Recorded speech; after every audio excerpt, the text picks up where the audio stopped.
For centuries, the Bible has been seen by many as a book of faith alone, a spiritual guide, sacred but separate from the world of science and history. But what if beneath its verses lie clues, etched in stone and buried in ancient sands, that tell a story of real people, real places, and real events? Our journey begins with the patriarchs, Abraham, Isaac, and Jacob. For generations, skeptics dismissed them as mere legends. Yet the soil of the Near East tells another story. In northern Israel, fragments of a 9th century BCE inscription were unearthed, the Tel Dan Stele. Carved in Aramaic, it bears the phrase House of David, the earliest extra-biblical reference to King David, a name once confined to scripture, now chiseled into history. Further west in Egypt, another stone speaks, the Merneptah Stele, dated to around 1208 BCE. It contains the first known mention of Israel. This single word confirms that a distinct people, Israel, were present in Canaan more than 3,000 years ago. These records, alongside cultural parallels in law, marriage customs, and nomadic migrations, align closely with biblical descriptions of the patriarchs' world. The Exodus, perhaps the most contested story in the Bible.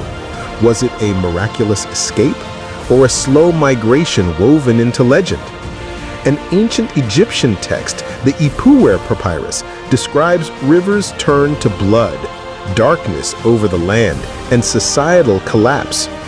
While not a direct chronicle, the echoes of these calamities resonate with the biblical plagues of Egypt.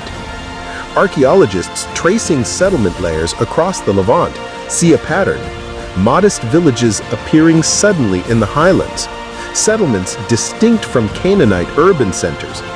Could these be the footprints of an emerging Israelite identity, birthed after an Exodus-like movement? As Israel grew from tribes to kingdoms, the evidence deepens. In Jerusalem, an ancient tunnel still carries water underneath the city.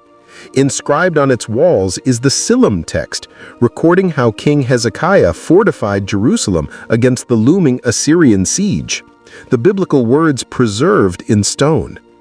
In Nineveh, the Assyrians left their own record. Carved into palace walls are vivid depictions of the siege of Lachish, a Judean city described in 2 Kings. Here, Assyrian and biblical accounts converge in chilling detail. And from Persia comes the Cyrus Cylinder, a royal decree that allowed exiled peoples, including the Jews, to return and rebuild their temples, a powerful parallel to the Book of Ezra. Critics warn against reading too much into fragments. True, archaeology rarely proves faith, but when inscription after inscription, city after city aligns with the biblical record, coincidence becomes harder to claim. The stones of the ancient world whisper to us, not of legends, but of lives lived, kingdoms risen, and faith that endured. The Bible may be more than a book of faith. It may be a record written in the very soil of history. The past still speaks. Are we listening? If you want to continue walking the line between history and faith, join us.